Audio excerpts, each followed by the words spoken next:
share at the port. So with that said, any last questions on this topic before we move on? I have a question. Yep. I had inquired last time you were here. This is gonna severely inconvenience a lot of people. I grant you that it does clearly have to be done, but why can't we double the workday? So like have people working there from 5 in the morning till 10 at night? And you said it was a financial issue, yet you don't even know there's money on the project, so how could that be the answer? Yeah, no, it's very valid, and I can assure you we are looking at ways to reduce the amount of time as much as possible. I think one of the things that we have to balance is making sure that we're reducing costs and while also accounting for some flexibility. And so that's why we can't give you a dollar value at this time, but to the point that we can, or to the extent that we can, we do have to reduce costs of this project as much as possible. Is this gonna be a design build job, or you guys already engineered it? It's already been engineered. And yes, it's design bid build project. Okay, now, let me ask you a question. Your procedure as far as starting work, I'm assuming no work will start until all DEC permits are in place and your wetlands mitigation plans are in place? Or would Correct. you start the project prior and then close the road down and then go after all these permits? No, we have MPT to do prior to any road closure. So the MPT, as we described in the previous presentation, will be on Richmond and Signs, and that's extending the left turn bay. We also additionally have temporary MPT work to do on Victory Boulevard. So that's from Victory, from Travis up into all the way up north to, I believe it's Richmond, where Victory and Richmond meet. Yeah. That's just, you're putting up some signage to stop to redirect the traffic and stuff. Not just signage, but it's a fire lane. So you the gentleman mentioned before concerned about emergency vehicle access. So the fire lane is put in place for those emergency vehicles to get around any vehicles that are in the way. So they have only the access to that, and when there's emergency, they can get around. I understand. So, I mean, the project's not a very big project. That's why I'm concerned about you guys taking 19 months to get this project completed. I just want to make sure, and I'm sure that everybody in the community wants to make sure that we're not gonna start the job, close the streets down, and then go file with DEC to try to get a wetlands permit and get your mitigation permit, because then you'll have to go back to DEP after that and get your slip permit for your water plan. So all that takes quite some time. You could be tied up for at least 8 months just to try to get approvals and permits out. Yeah, I believe we have all the permits in place to do the work that we need. This project has been ongoing before my time at EDC. So Okay, if you got all your permits and you got all your approvals from DEC, then this 1,000 feet of road work that you're looking to do shouldn't take you more than 8 months. Well, just so everyone is aware, this is a raising, not a resurfacing, and one of the key characteristics of a raising of a roadway is that you're looking at complete closure for the entirety of the project. Exactly. A resurfacing job, you can actually reopen a portion of that roadway when the workers aren't actually servicing the project. So the inconvenience is real, that once the project begins, there is going to be no access through that major artery. So there really does need to be some discovery as it pertains to expediting this project. That's right. And yeah, the project, will include excavation down to the very bottom level. So it is a pretty severe work in the sense that the reason why it's the timeline is the way that it is because of the nature of the work. Our permits are in place. And so it's more about the actual capital construction work. The existing bridge is staying in place, correct? Or is that Correct. coming out? correct. That's staying. So all Mhm. we're doing is put the turtle crossings and elevate the road and then replace two water lines in there, correct? We're putting in rigid soil inclusion soil columns, a geo grid, because the road is settling off of the bridge. The road is settling, so that exacerbates the flooding issues. So if that's not corrected, the flooding's not going to improve, and the roads settling is just going to make impact the roadway even more. So yes, it includes that. We also have water main, replacing of water mains on both sides of the road, cutting and capping a gas line. So it's to the chairperson's Abandoned point. gas line. Yeah, Right. to the chairperson's point, yes, it's not just a simple resurfacing job. So all of that work adds to the time of the project. Okay. Yeah. All right, well. And we also have to maintain, because of the DEP's rules, we have to maintain at least one of the water mains, so that also adds to the time. So we're not able to do it in What size water mains? with each are in other. there? I believe it's 12. I have to relook at the drawings. It's not in front of me right now, but I believe it's around 12-inch. Two 12-inch water mains? Yeah. Okay.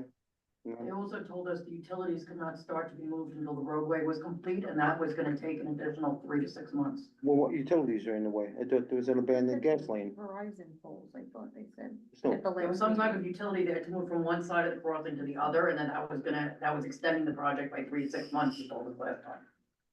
Well, if the road doesn't need to be closed to move Verizon out of the way, they're aerial. Correct? I'm sorry, what's the question? There's, Last time you were here, you told us there was utility that had to be moved that was gonna extend the project 3 to 6 months from your original time frame. What was the utility again? It's Con Ed. they're overhead though, or underground, It's overhead on Travis. Overhead lines. okay? Yeah. So, They're on the north You side, did at that least in our before you project closed area. it. yeah, so that can be done before road closure, right? It's possible that can happen, yes. We're currently having coordination meetings with Con Ed, and going through the process with them. And I'll reiterate, as to the extent we can, we will try to limit our timelines as much as possible, the ones that I think that's what we- everybody's concern is, to try to limit your road closure time. And if you can do partial lane closures while Con Ed's relocating, well, that's fine, at least you maintain one lane open during the day. Last time you were here, you told us that you were not gonna start moving this Con Ed stuff was gonna take an additional 3 to 6 months. Why didn't you take into consideration that could be done before the road was closed last time? You implied last time that the road had to be closed for this moving to take place.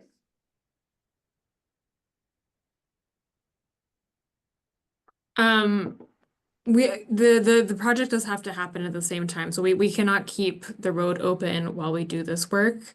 I will say again, our goal is to make sure that we are limiting this timeline as much as possible.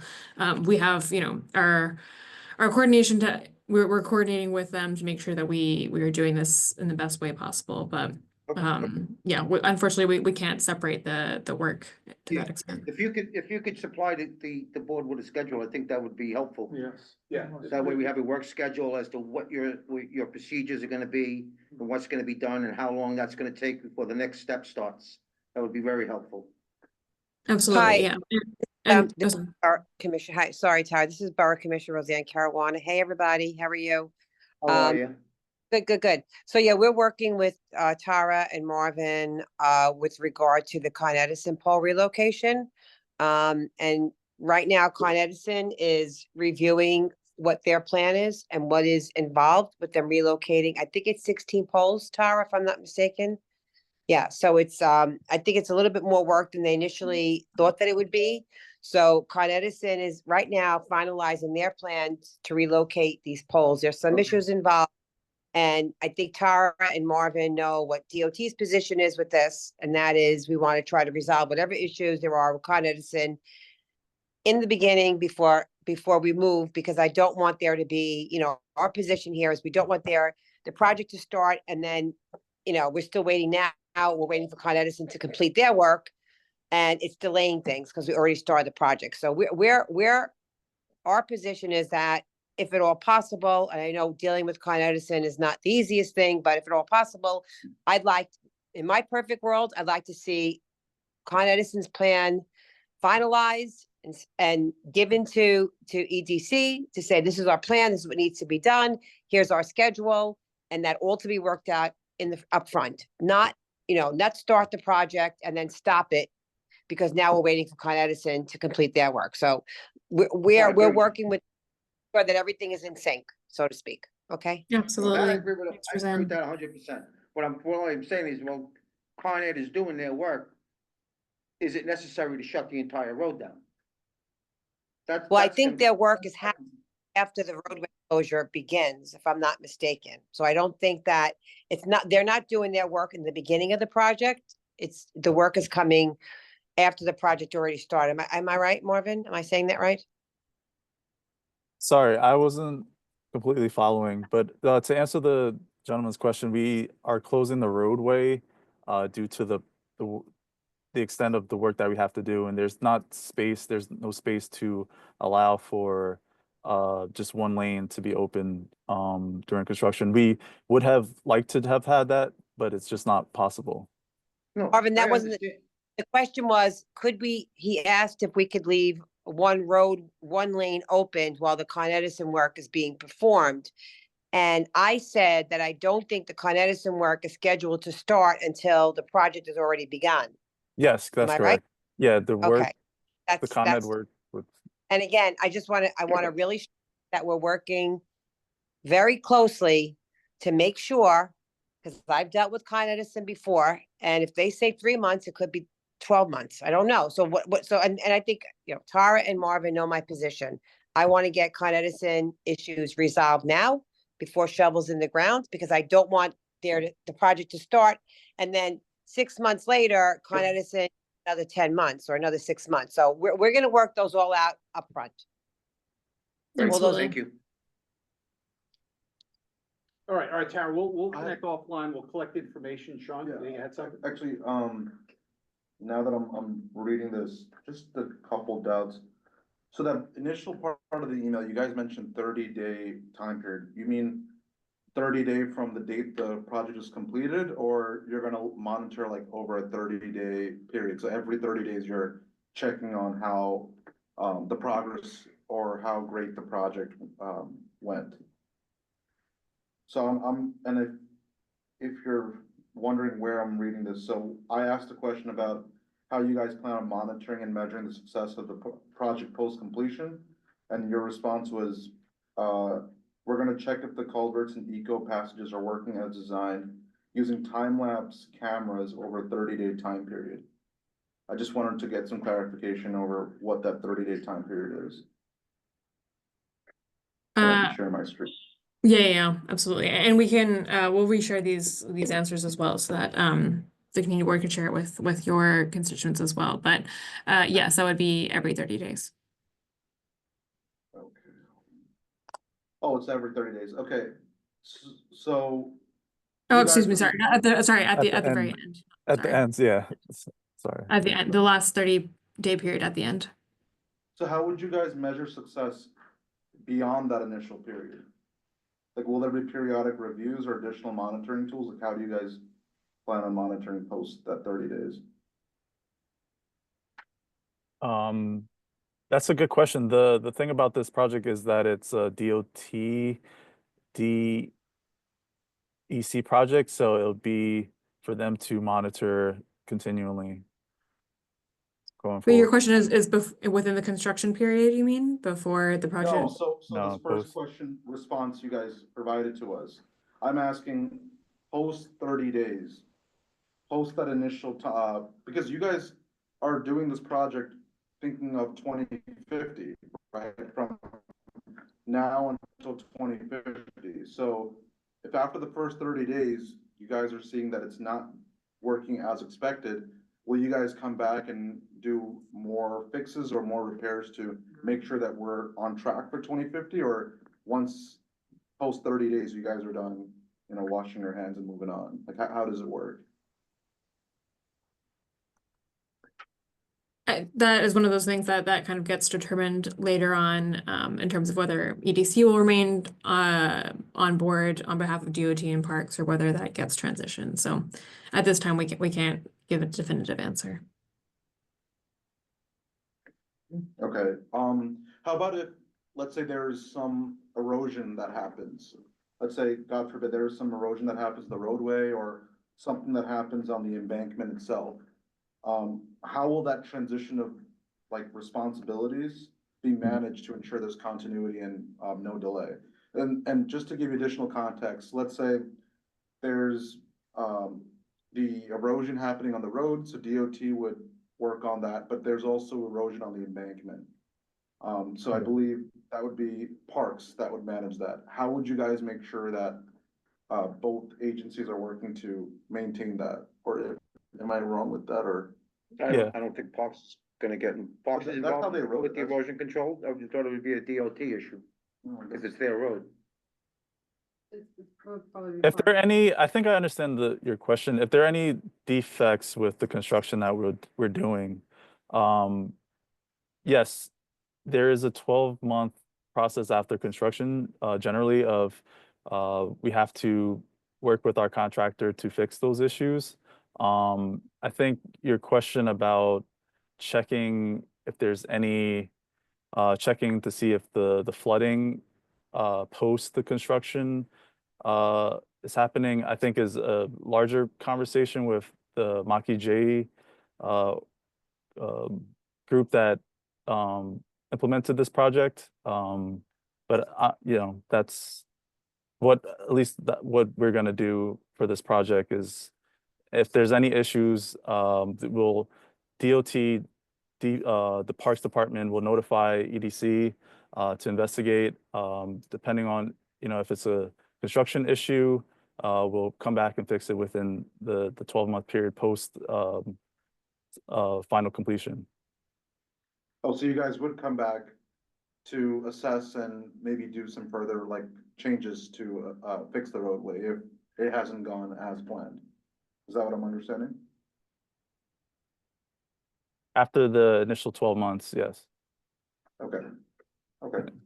So there is a plan for periodic reassessment, periodic, checks to make sure the project, is successful post the completion project, right?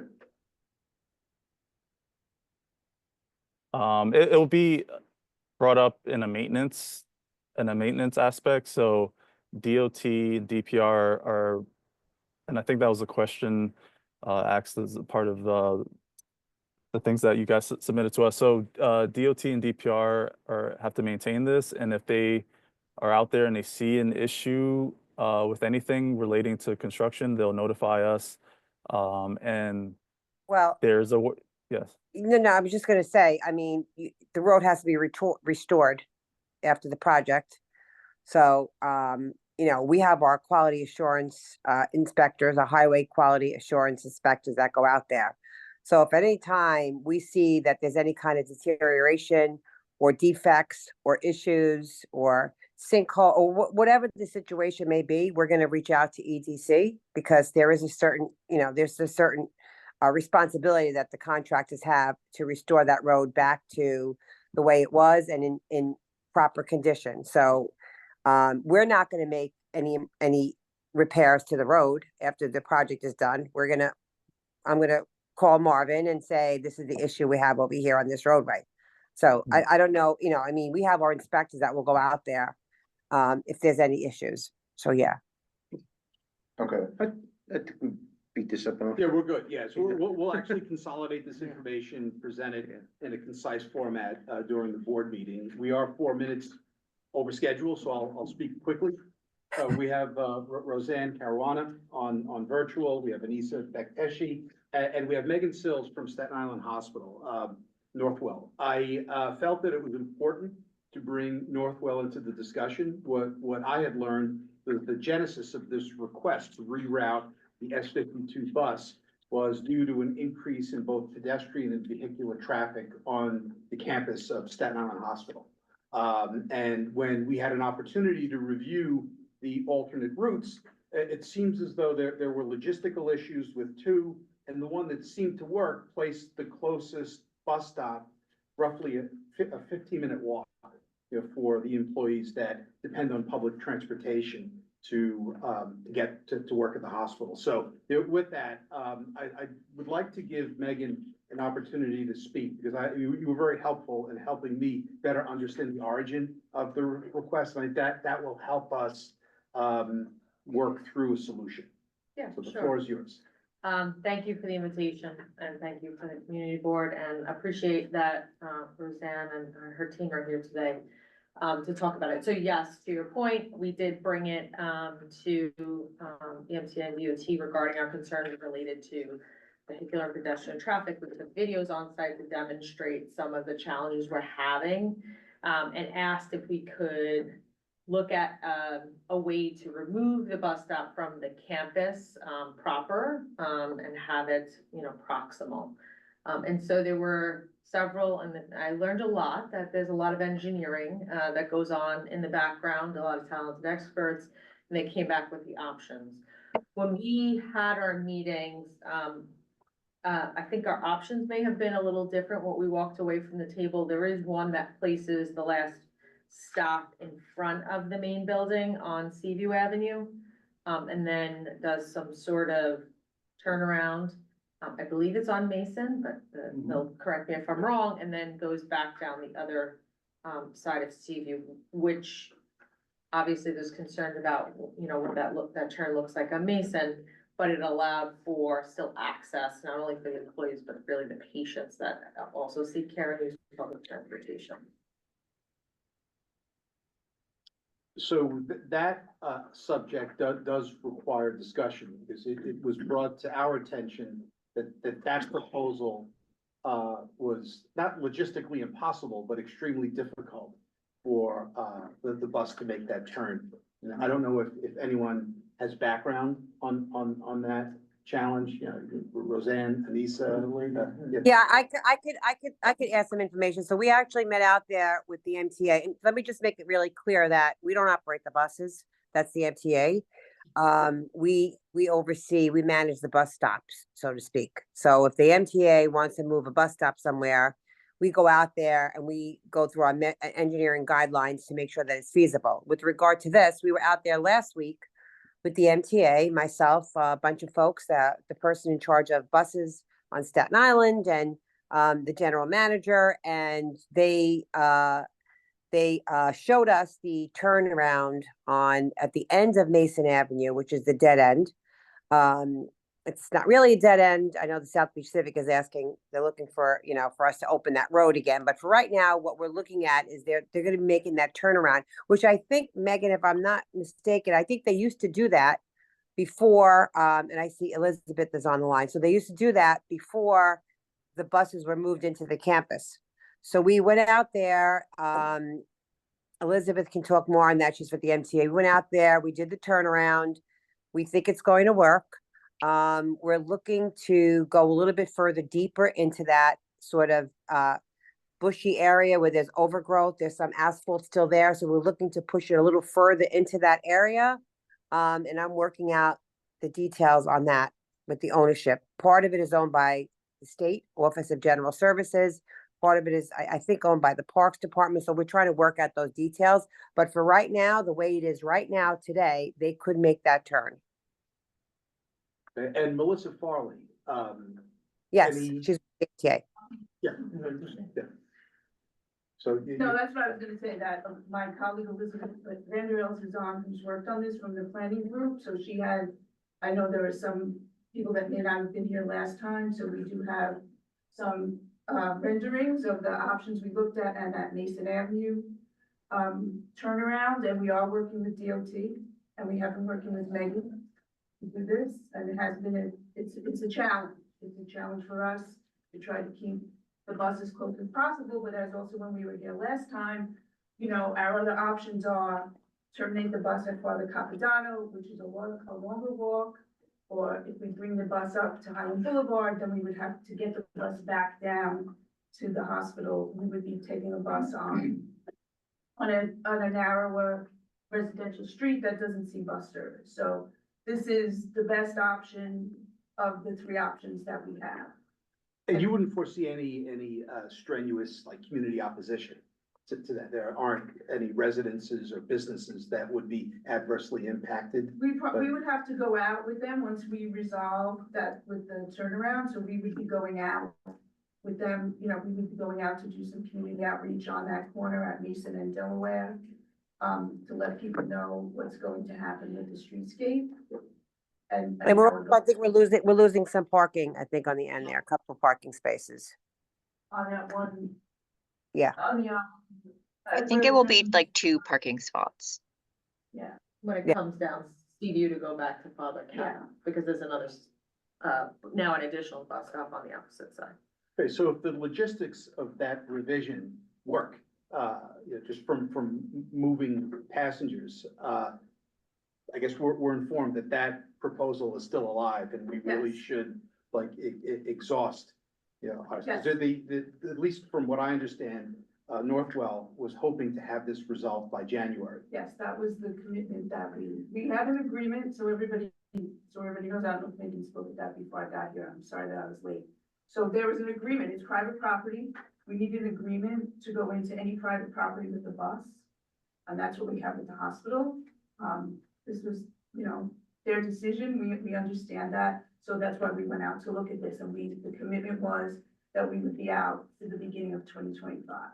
So that is the goal, and that's what we'll be doing. So once we went to our board last week for information to let them know that this was happening, and then we'll start the public outreach to let people know what's going to happen with the route. We have a whole internal thing for messaging, that kind of thing, to let people know, maps, you know, our bus time apps. So we have a lot of internal work that's happening in the background to achieve that. And same thing, we'll be monitoring the service to see, you know, how things work out once we get the bus in there. But we have done it in the past. We did it when the hospital was doing some work in the late 90s, early 2000s. We took the bus out. And then they asked us to bring the bus back in at the time, and things changed. That was 20 years ago, so. Okay, if we can intensify that messaging, because what we want to avoid is for this to be implemented and then grievances surface at our public session. So if the community is aware that this change is imminent, and Megan, if you're okay, if we can keep you like active in the discussion, so we can be working collaboratively to having this not only communicated properly, but expedited within an acceptable timeline. Yes. Here to be part, yeah. So you're saying by January, so in 2 months, you're gonna pull out, because there's like a metal divider now that blocks you from accessing where you have the bus pulling to you. No, not in that too. We're gonna make the U-turn at the end before the metal barricades. But the plan is moving forward in the future with working with DOT and the state and whoever owns that property to open that up. So people, you're gonna come down Delaware Avenue, there's a stop sign, somebody's gonna see the bus turning, they're gonna think they're turning a left on Delaware. and they're gonna leave. So we'll have some signage out there. I think DOT can speak to that, so we can talk about. That doesn't make sense to me. I think Roseanne, are you still on? Okay. I'm here, We- yeah. So, yeah, I So- mean, that point, we're still working with the MTA, you know, again, and our bus stop management folks are really great. TJ Jasino's been around for 30 years and he's really been on point with this as far as making sure that, you know, the bus stops are working, and if we have to make adjustments, I'm sure he will. If the MTA were to go to him and say, we have to make some adjustments with the bus stops, he'll be on top of that. And we'll be monitoring this to make sure that, you know, there's no other impacts with the turnaround on Mason Avenue. We're in the process of also, figuring out a This is layover a area. high-traffic corner right there. You have cars exiting the bus, you have cars exiting the parking lot there constantly throughout the day. You have vehicle traffic coming out through the hospital main road. And then you have cars coming down Delaware Avenue and the bus is just gonna whip a U-turn in the middle of at They're the not, end of the- but let me just say, hold on, they're not whipping a U-turn. That's really not the phrase that should be used for this. We're not whipping U-turns with the bus. That's number one. Okay, let me make that really clear. There's a whole safety component that the MTA ensured before they even brought this to us. So we're not whipping U-turns. And keep in mind that this is where the turnaround was 20 years ago. And we looked at that. We looked at the fact that, there is cars coming out of the parking lot. There's Delaware Avenue traffic.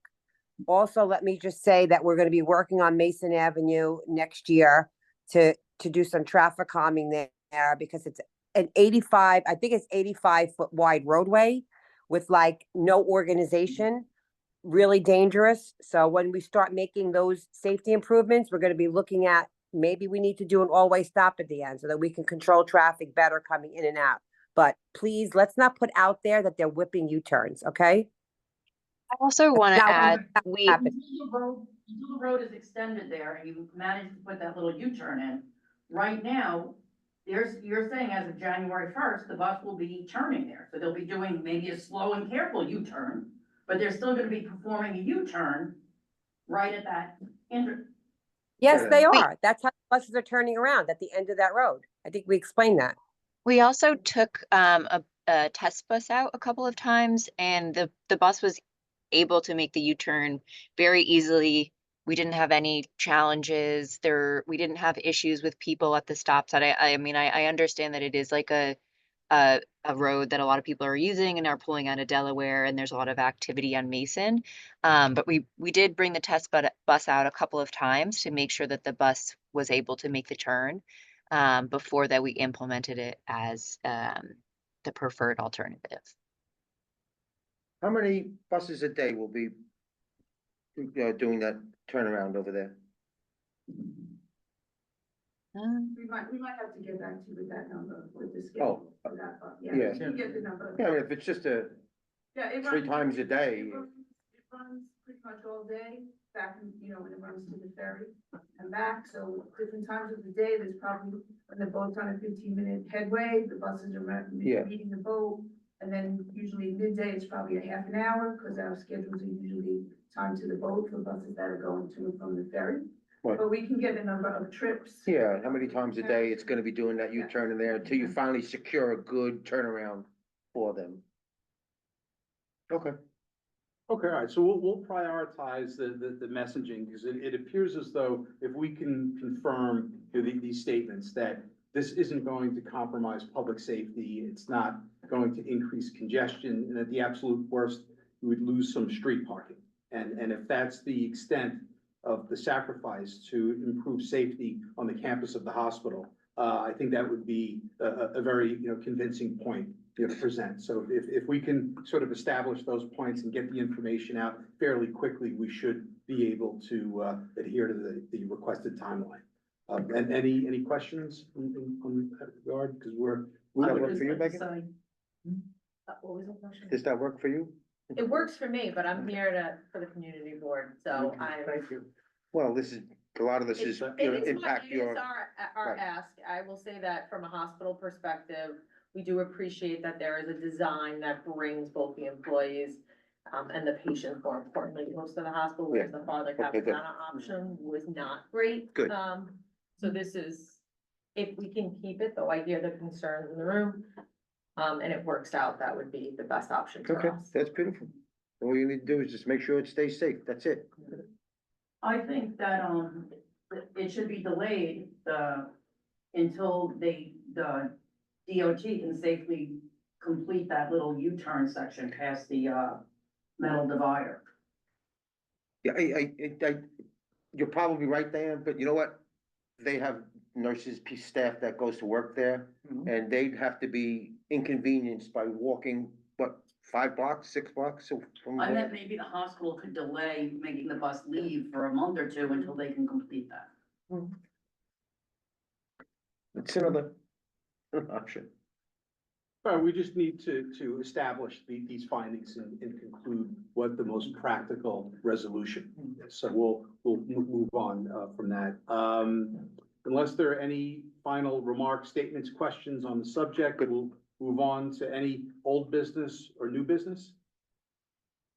So it looks as though we'll be able to get home in time for the Knicks game, so. We're good at a good pace. So can I have a motion to adjourn?